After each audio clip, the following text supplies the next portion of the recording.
Muy buenos días, mis estimados hermanos, que el Señor Jesús los bendiga.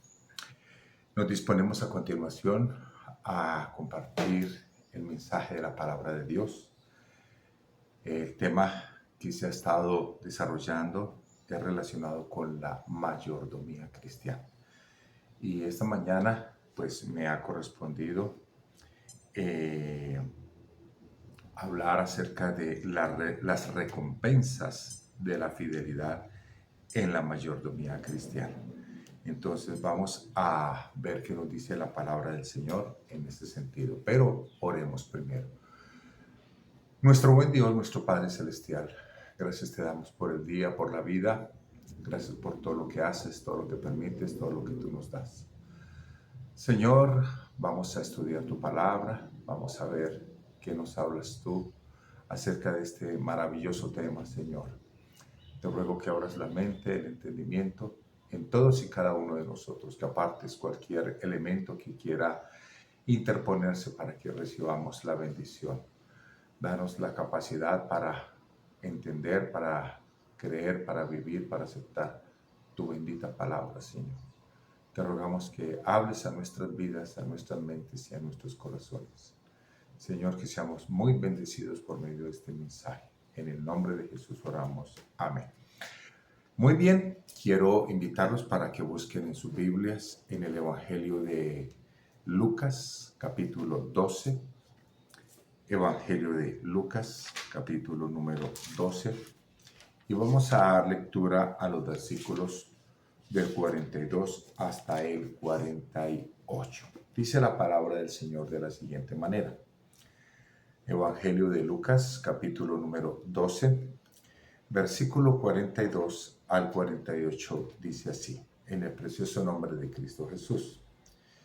Y dijo el Señor, ¿quién es el mayordomo fiel y prudente al cual su Señor pondrá sobre su casa para que a tiempo les dé su ración? Bienaventurado aquel siervo al cual, cuando su Señor venga, le haya haciendo así. En verdad os digo que le pondrá sobre todos sus bienes.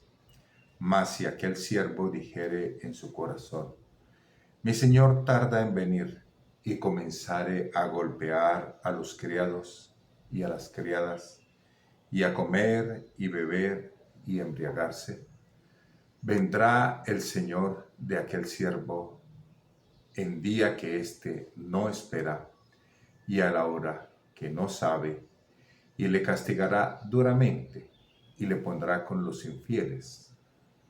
Aquel siervo que, conociendo la voluntad de su Señor, no se preparó ni hizo conforme a su voluntad, recibirá muchos azotes. Mas el que sin conocerla hizo cosas dignas de azotes, será azotado poco.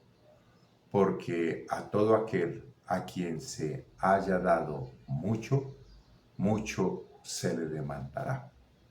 Y al que mucho se le haya confiado, más se le pedirá. Amén. Pues bien, mis estimados hermanos, este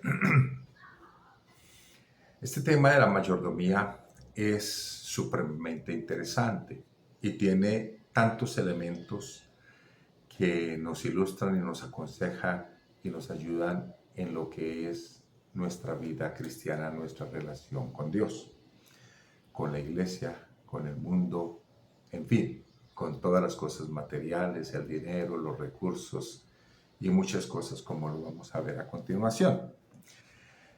Esta palabra mayordomía encontramos aquí en el versículo número 42. ¿Quién es el mayordomo fiel? Ahí hay un término que es muy interesante, mayordomo. Yo estuve buscando la definición de esta palabra, mayordomo, y de acuerdo con el original, significa un dispensador. Interesante, ¿cierto? Un dispensador. Significa también un curador. Fíjense todo lo que implica el término mayordomo o mayordomía. Pero también significa gerente de una casa, significa tesorero. Ahora, es interesante que la palabra mayordomía o mayordomo significa un dispensador. ¿Qué es un dispensador? Aquel que suministra, aquel que provee, aquel que da. ¿Sí? Eso significa dispensador. Pero me llamó la atención muchísimo que significa también curador. Un mayordomo es un curador, aquel que aplica una medicina, aquel que cura, que venda, que sana una herida. Fíjense lo interesante. También el término mayordomo quiere decir gerente de una casa. Un mayordomo es el gerente de una casa, pero vamos a ir despacio, no nos emocionemos tanto. Gerente, el que administra, el que dirige, el que controla los asuntos en una casa. Y por último, significa tesorero. Un tesorero, pues, es el que administra los recursos económicos, físicos, materiales, no solamente el dinero, porque en una casa, en una hacienda, en una finca, hay muchos tesoros. Y no son solamente cosas de dinero, sino también los bienes y las propiedades como tal. Entremos un poquito más a fondo en el tema. Aquí son palabras y esta es una lección de nuestro Señor Jesucristo. ¿Quién es el mayordomo fiel y prudente al cual su Señor pondrá sobre su casa para que a su tiempo les dé su ración? Y continúa diciendo, bienaventurado aquel siervo, escúcheme, aquel siervo, un mayordomo es un siervo, no es el amo, no es el dueño, no, el amo es Dios, es Cristo Jesús, el dueño de todas las cosas es Dios. Nosotros somos solamente administradores, como lo dice la definición, dispensadores. Administramos una casa, somos los tesoreros, pero el dinero, los bienes, los dones, los talentos no son nuestros, son del Señor. Ahora, ese siervo, ese criado, el criado principal, porque eso también nos dice en la definición del término, el mayordomo es el criado principal. Escuchen bien, el mayordomo es aquel que ha sido seleccionado por su amo de entre los demás siervos y lo pone como director de la orquesta, director de todos esos siervos. Eso es muy interesante. Y es el que, pues, gobierna los asuntos de la casa. ¿Cuánta más relevancia toma su cargo cuando el amo, el dueño, no está? Porque cuando el dueño está, pues quien manda y gobierna y todo es el amo, es el Señor. Cristo Jesús ha ido al cielo, ¿sí? Y Él vendrá en el momento que solamente Él sabe cuándo vendrá. Entonces nos ha dejado a nosotros como siervos, como encargados de algo que Él puso en nuestras manos. Vuelvo y repito, sean cosas materiales, sean cosas espirituales, el Señor ha puesto en nosotros una responsabilidad, un trabajo, un quehacer. Muy bien, ahora, también estuve mirando que la definición de mayordomo es el oficial que se nombra en las congregaciones para que atienda los gastos, el cuidado, el gobierno y las funciones que son necesarias de cumplir en cada lugar. Ese es un mayordomo. Todo eso lo dice el diccionario. Ahora, entonces, como les dije hace un instante, el mayordomo es nombrado por el amo. Es nombrado por el amo. Y veamos en detalle qué más nos habla la bendita palabra del Señor. ¿Quién es el mayordomo fiel y prudente? ¿Quién es? Entonces nos plantea solamente dos opciones. O somos mayordomos fieles, prudentes, o somos mayordomos infieles, necios e imprudentes. No hay una tercera opción. Solamente hay dos opciones. La de ser fieles o la de ser infieles. No hay más. Y asimismo no hay sino dos clases de recompensas. No hay una tercera. De pronto alguien dirá, bueno, pues yo no he hecho nada. Pues no voy a recibir nada porque no he sido un mal administrador.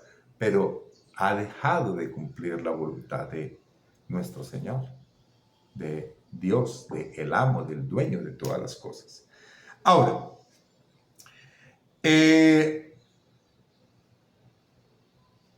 cada mayordomo, cada persona ha recibido de parte de Dios, ojo, es de parte del Señor, no es una cuestión humana.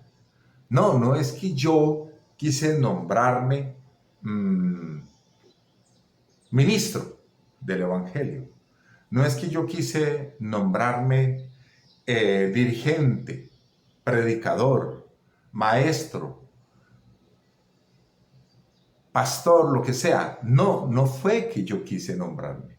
Es que Dios me ha nombrado, el Señor le ha nombrado también a usted, como siervo, como administrador, como mayordomo de un don, de un talento, de un ministerio. A veces pensamos que esto es solamente para los pastores, para los evangelistas, para los que predican. No, Señor. A todos el Señor nos ha dado un don, un talento o un ministerio. Resulta que veamos un poquito del mayordomo fiel. Veamos algunas cosas que nos dice el mismo texto sobre el mayordomo fiel. Dice, bienaventurado, versículo 43, aquel siervo al cual cuando su señor venga le halle haciendo así. ¿Haciendo qué? Lo que él le encomendó, lo que él le dijo que tenía que hacer. Él le dio una serie de instrucciones. ¿Sí? Pensemos, por ejemplo, en la vida campesina, en la vida del campo, pues que era sobre todo el contexto en el cual el Señor hablaba. Se va el amo de casa y, por ejemplo, llama al mayordomo y le dice, bueno, los demás siervos se tienen que levantar a tal hora, 5, 6 de la mañana, 4 de la mañana, y unos tienen que ir y, por decir algo, me estoy inventando estos ejemplos, ordeñar el ganado, tienen que llevar las ovejas, abrevarlas, darles comida, hay que transportar la leña, el agua, hay que arar el campo, hay que, bueno, recoger la cosecha. Deja una serie de instrucciones, todo relacionado con la vida que se desarrolla, por ejemplo, en el campo. Entonces, él le dice al mayordomo, hay que hacer esto. La gente después viene, toma su almuerzo, toma su cena, descansa. Si de pronto alguno se ha herido, se ha lastimado, es su responsabilidad de curarlo, de cuidar de él. Él le da una serie de instrucciones. Fíjense todo lo que dice la palabra mayordomo, mayordomía, un curador. Bueno, que llegó algún siervo y le dice, necesitamos trigo, necesitamos sal, necesitamos insumos. Entonces, aquí está el dinero, vaya y compra. Todas esas son las funciones de un mayordomo. Y el deber del mayordomo es mantenerse vigilante, haciendo el trabajo, organizando todas las cosas, velando para que se cumpla la voluntad del amo. Y me llamó mucho la atención el texto que dice, bienaventurado, feliz, dichoso, alegre, complacido, aquel siervo al cual cuando su señor venga le halle haciendo así. Qué interesante y qué bonito, ¿cierto? Recibió un encargo, una comisión, entonces cuando el amo venga, pues qué felicidad para el amo, para el siervo, que él esté haciendo su labor, esté cumpliendo con lo que el amo, el señor de la casa, le ha dicho. Y fíjese que aquí aparece en el versículo 44 la primera recompensa. Dice, en verdad os digo que le pondrá sobre todos sus bienes. Esto es hermosísimo, mis estimados hermanos. Le pondrá sobre todos sus bienes. Sobre poco has sido fiel, sobre mucho te pondré. Entra en el gozo de tu Señor. Dice la misma escritura por el Señor Jesucristo.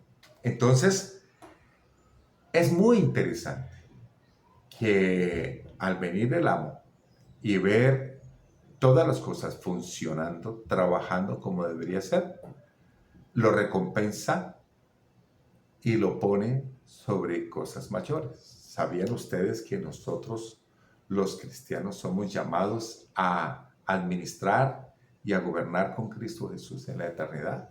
Eso dice la palabra. Entonces nos pondrá. Pero, hermanos queridos, veamos también un poquito acerca de la segunda alternativa, la segunda opción. El ser infiel, el ser un mal mayordomo, un mayordomo deshonesto. Y la misma escritura nos da la respuesta.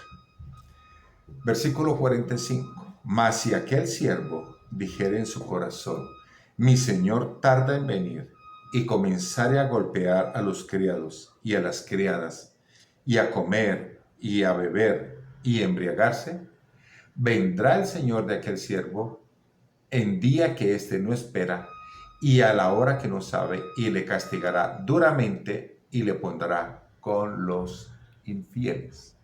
Ahora, aquí vemos la segunda alternativa. No hay más sino dos. O somos buenos administradores o somos malos administradores. Sí, llega el Señor de este siervo. El hombre empieza a reflexionar y a decir, mi Señor tarda en venir, y comenzar a golpear a los criados y a las criadas. Mire, él empieza a abusar de su autoridad. Él no tiene autoridad para golpear, para maltratar a los demás. No tiene la autoridad. Él no ha sido comisionado para eso. Pero si él empieza a golpear, a maltratar, a abusar de el poder, ¿sí?, que le ha sido designado, entonces dice la escritura, en segundo término, y a comer, a beber y a embriagarse. Es decir, yo analizaba esto, que esto es un concepto relacionado con el placer, con el hedonismo que se llama en la actualidad, ¿sí? Resulta que el siervo se dedica al placer, a darse gusto, a comer, a beber, a embriagarse. Él no piensa en otra cosa. ¿Cuánta gente ha recibido un don, un talento, un ministerio, y en lugar de ponerlo a producir para la gloria de Dios, lo que hace es un ser mal administrador, un derrochador, a vivir plácidamente, a darse gusto en todas las cosas. Entonces, será castigado. Esa persona será castigada. ¿Por qué? Porque se dedicó más al placer, a la diversión. Se dedicó más a satisfacer la carne, su ego, sus apetitos, sus deseos, y no hizo la voluntad de su amo. Y él razona y él dice, mi señor tarda en venir, y como tarda en venir, entonces comamos y bebamos que mañana moriremos.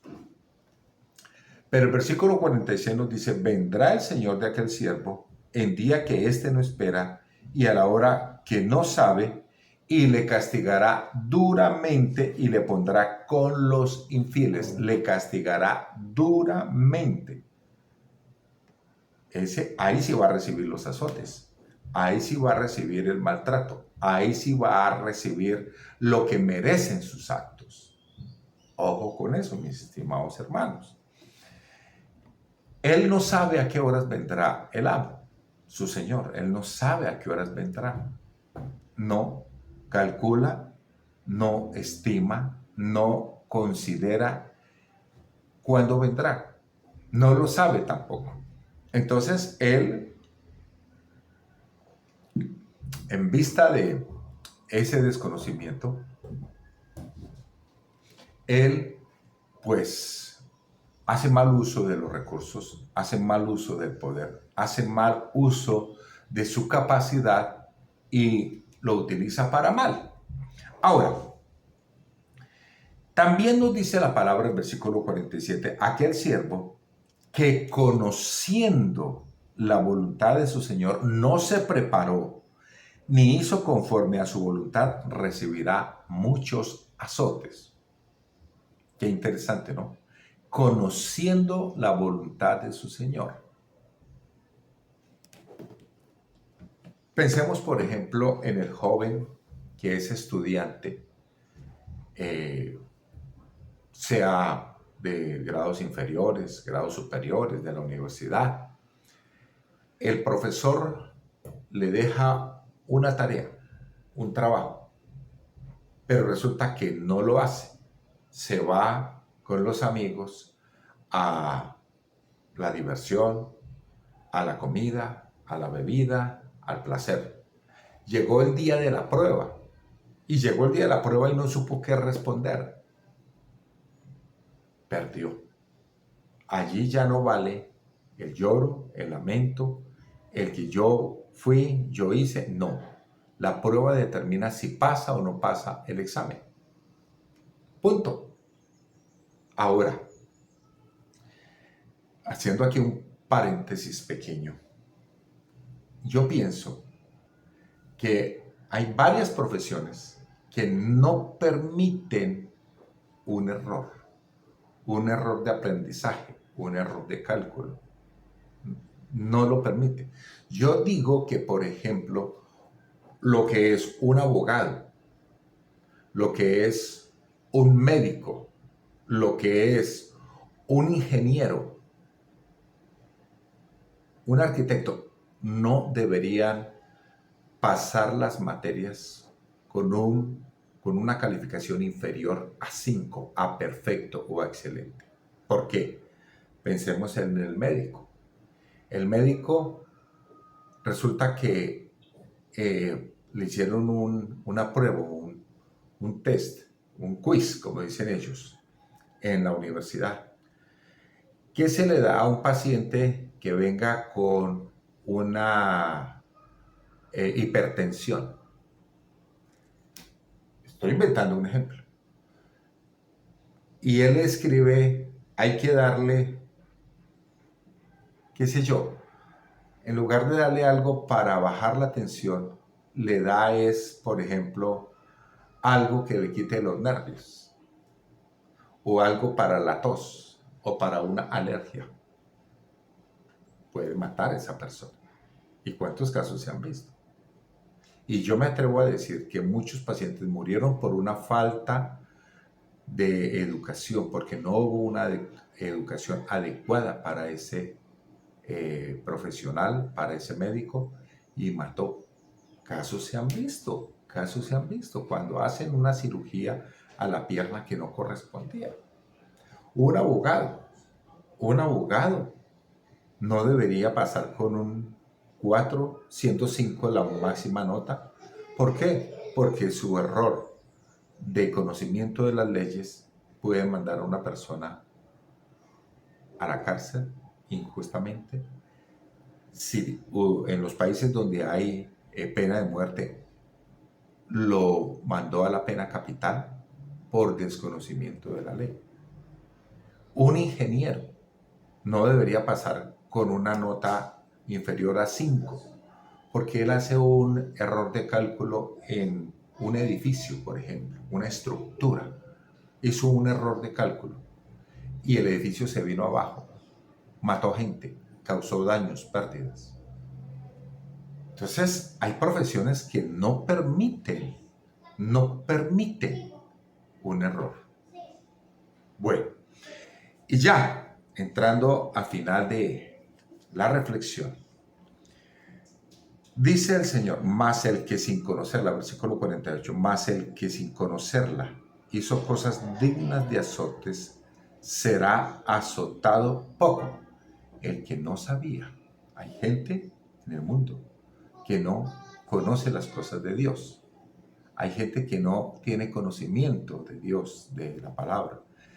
Pero eso no lo exime su responsabilidad de obrar rectamente, de ser una persona justa, de ser una persona obediente, honesta, responsable, un buen ciudadano, un buen padre de familia, madre de familia, un buen hijo, un buen trabajador. No lo exime.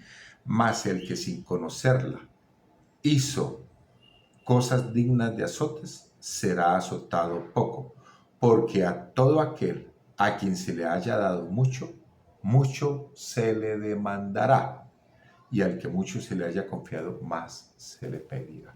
Entonces, hermanos queridos, estamos aquí enfrente de dos únicas opciones y dos únicas alternativas.